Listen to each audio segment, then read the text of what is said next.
So the iPhone 16 Pro Max, Pro 16, all of those have been announced today, and I have one here. Actually, no, nobody has one basically just yet. They go on sale Friday. This is the 15 Pro Max, and you would think it's the same phone. They even have the natural titanium color once again. So if you have a 15 Pro Max, your phone definitely doesn't look gold. They go on sale this Friday, starting at $999 for the Pro, and it's going to be $1199 for the Max. 6.3 inches on the Pro, 6.9 inches on the Max. Now, if you watched my iPhone 16 Pro Max where I used the 15 Pro Max to discuss it, what to expect, a lot of that stuff has come true. So let's discuss it.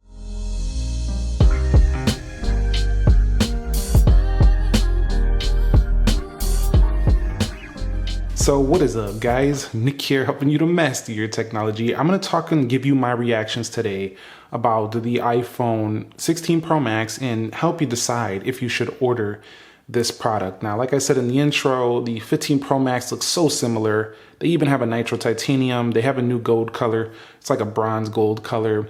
Definitely quite nice. Also, they do have a darker titanium and they have a silver like option once again, and they retain this option here. The capture button is now on the base 16s as well, but that's going to be being retained. Also, if you look on the older iPhones, they have like a little 5G antenna right now. They actually integrated a capture button right there, so you can snap photos kind of like right here with a touch based sensor over there to kind of like swipe through, different apertures and different zooming functionalities and stuff like that. So that could be something pretty interesting for this new product. All right, so let's talk about the first topic of discussion here, the screen size. 6.7 inches on the old ones, they're going up to 6.9. If you love having the largest screen ever, this is definitely a good upgrade. If you have a XS Max, you have a 11 Pro Max, you're going up 0.4 inches. So that would be a huge jump. I think from the 6.7, it's not gonna be massive, but it's still gonna be noticeable. They didn't really push a lot about anything new with the actual screen quality, anything like that. So they didn't really even cover anything spec-wise. So I would assume that it has the same brightness, basically, same OLED, the same 120 hertz, same type of display experience as the 15 Pro Max had last year. They also talked about a capture button, which we just mentioned a little bit ago. Should you upgrade for the capture button? Should you order this thing for the capture button? Now, this reminds me of a lot when the 11 Pro came out and they had the ultra wide camera. It was a killer feature for the time. And is this another killer feature for iPhone? I think if you take a lot of photos, you put your iPhone on a tripod a lot, use your iPhone as a creative tool, like for your own video business or your own video social media channels, whatever you're running with the camera. If you do a lot of that with your iPhone, then this is a definite killer feature for you, because you'll be able to set this up, tap the button, and even for regular folks out there who just want to take a quick photo, you can just get the base 16 or 16 plus. So the capture buttons come into those too.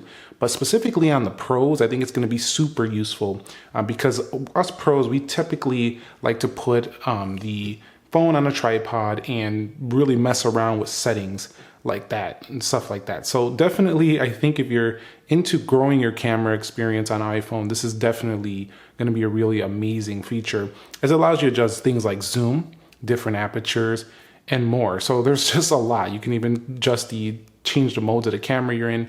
It kind of reminds me a lot when they first brought like those pro features, portrait modes, wide angle lenses. It is a really nice new feature for iPhone. And this is kind of what Apple needs to do, and they kind of do every year. They always got to bring something new to separate it from other phones. And while Sony smartphones have been having camera capture buttons for a long time, bringing it to the iPhone, the world's most popular camera, is a pretty big deal. Its capture button is also going to be able to lock the focus on a subject. So kind of like me, I'm kind of moving around here. My camera is actually following my face. You can actually, you're going to be able to do this here on the iPhone with the 16 Pro Max. Hold down to lock the focus on that person, subject that you are taking video of. That is amazing. Also, the 4K 120 hertz, not 120 hertz, the 4K 120 FPS coming to the camera is going to be a big deal for people who want to do super slow-mo video. Again, to me, that's like the cinematic mode when they announced that. It's one of those features that maybe only filmmakers are actually going to use. Regular people, I don't see using 4K 120 often. To me, it's not a selling feature. I really want the larger screen and better battery life. Those are the big deals to me for this phone, and the capture button. But the 4K 120 hertz is a nice addition. And we're not fixing the zoom though. We're still at 5 times zoom on the iPhone 15 Pro Max, and we're going 5 times zoom again. So no further zoom. I thought we were going to see 10x, probably saving that for the future as well. Also, you do get 5x at least on the base model, and the base model also gets a 6.3-inch screen.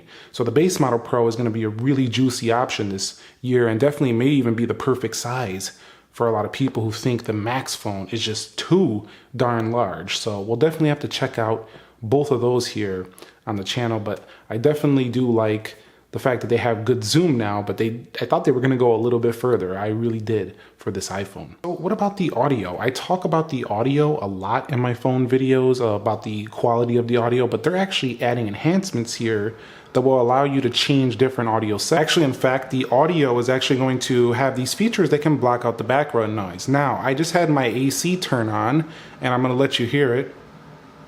You hear it's like a little bit of a buzz in the background, like something like that. I wanted this, it was funny that turned on right when we were talking about audio. Something like that, you're going to be able to just totally remove that noise from the Photos app. It's pretty cool how you can do these things because of the new machine learning, the Apple Intelligence. There's going to be a lot of nice new features that allow you to really tweak the video. So this is what sets smartphones apart from regular cameras, is they're just a lot smarter, and they can do some post-processing that regular cameras just kind of feel very analog comparatively to. Of course, there's still the laws of physics when it comes to the sensor sizes. You can't compete with some cameras and bigger glass on an actual camera, but definitely having that ability on the audio front to go ahead and remove some of those unwanted background noises and change depending on the environment you're in. Like right now, it just shut off. You'll be able to actually use a feature within the settings of Photos to go ahead and change that. That's just really, really smart stuff, and I think going to be very useful, especially for those videos where somebody just photobombed your video bombed you with some noise in the background or something like that. You get what I'm saying. It's going to be really nice. So what about the look of the iPhone? Should you upgrade? Should you order this on Friday for the look and the design? If you haven't tried a titanium model, I think you would probably like this. Is it look the same as the 12 Pro Max even? Yeah, I mean, it kind of still looks the same. The iPhones, if you put them all on their backside, looking at the back of the phone without the dynamic island, yeah, it's still kind of typical. This camera layout's the same. Like, they could even went to the vertical camera on the back for the Pro to switch it up a little bit, but they didn't. So the overall phone just kind of looks the same, once again, just a little bit larger. And if you bought the natural titanium model, and if you're just holding it from a distance, I don't think the average person is going to know that's a 16 Pro Max versus a 15 Pro Max, maybe even a 14 Pro Max, unless they see the stainless steel on the edges. Should you upgrade it for the microphones? So the microphones are also improved, where they have like a new 4-array microphone setup. Essentially, what you're going to do is you're going to get microphones that are far improved over the previous versions, and you'll be able to take audio like never before on the iPhone, which is going to be something I want to test out, because I've always been trying to find the best microphones for videos. I got these little like lapel mics and stuff like this, and these don't work amazing all the time. Some of them work fine, but they just dangle on your shirt. I don't even like that. I got the mic above me right now out of the shot. This is a great mic that attaches to the camera, but I do want to see how this whole microphone setup works on the phone, because if they can get it to a point where we can start replacing microphones, the video quality is only going to get enhanced and also be easier. So you can go out places, shoot video, don't have to have this big microphone looking all obvious what you're doing, and just take a nice video, edit the audio later, everything looks good, sounds good. That's pretty cool. I mean, it's not like the old ones were bad. They were good, but Apple is really pushing how much better the audio is going to be for video on these new Pro Maxes. So I'm going to go ahead and check that out. Now, they didn't make a big talk about battery life, but they did mention in the final slide when they showed everything that's coming for the iPhone, what the battery life is going to be like, and it says better battery life. So we'll have to see if that generalized statement, better battery life, is in fact better. 6.9, they should have been able to stuff a larger battery in there. But the general thing about this whole event is they're not even talking about specs really anymore. That's just not what they talk about. Everything now is like the iPhone is what it is. It's mature. And now it's all about the experiences, the Apple Intelligence, how the cameras work, how the video works. They're not talking about a 45,000 milliamp hour battery or anything like that. They're not really putting that in there. So they just say better battery life. So that's what we have to do. We're going to go ahead and test it out and see if it's way better. So I'll look into it, but so far Apple is claiming better battery life. So we'll see how much better it is though. One thing I'm happy about is they did not raise the prices on the 16s hardly at all. They're pretty much the same as last year in the prices. And we thought Apple was going to raise them, but very wise move by Apple not to raise the prices during this current economy. People are definitely not about to pay extra. I mean, they probably would if it was really that great, but these phones I don't feel like are radical design changes like they did with the iPad Pros where they made them super slim OLED displays. Those were more radical, I feel like, upgrades than for the iPhone this year. This is another refinement, another polish with some very, very great enhancements to the camera, including a 48 megapixel ultra wide camera. Pro name in these Pros actually means something. The cameras are definitely pro. But you have to really like use this stuff because sometimes I literally, even myself, like I use this for video stuff. I use it for social media stuff, pictures and stuff. Sometimes I find myself like, I'm not even using the pro features on here. I'm like, what am I doing? Like, why did I buy this phone? So like there is times when I think just base level iPhones are good. But again, they didn't talk about a 120 Hertz on the base model. So I'm pretty sure those don't have that once again. But overall, this phone right here is definitely going to be a pretty high price. So definitely you're going to want to use the features that came with it if you're thinking about ordering the 16 Pro Max. Last thing I want to talk about is they talked a ton about Apple Intelligence, how it's going to be useful, but they also said it's in beta and it's kind of coming later in December in different languages. So basically it's coming pretty half-baked at the start. It's not really fully ready yet. They didn't say it like that, but let's just put it this way. Apple Intelligence is still a work in progress. Definitely the iPhone is going to have the writing tools. It's going to have the ability to search photos and find specific things. Visual intelligence, you could just take photos of things and it'll recognize what that is. And it's all private on the device.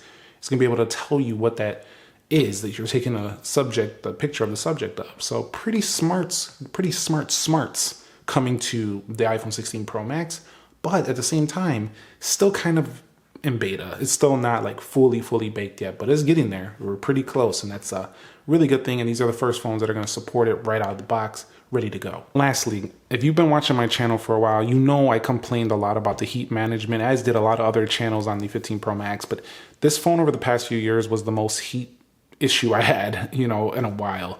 This phone just got toasty for sure. They fixed it with some few updates, but this phone can definitely get toasty under load, so I really want to check if they fixed that. They didn't really talk about that, so I can't really tell you if you should order on that front. You'll just have to take your chances at this point because nobody is going to know that until we really put these phones to the test in a couple of weeks.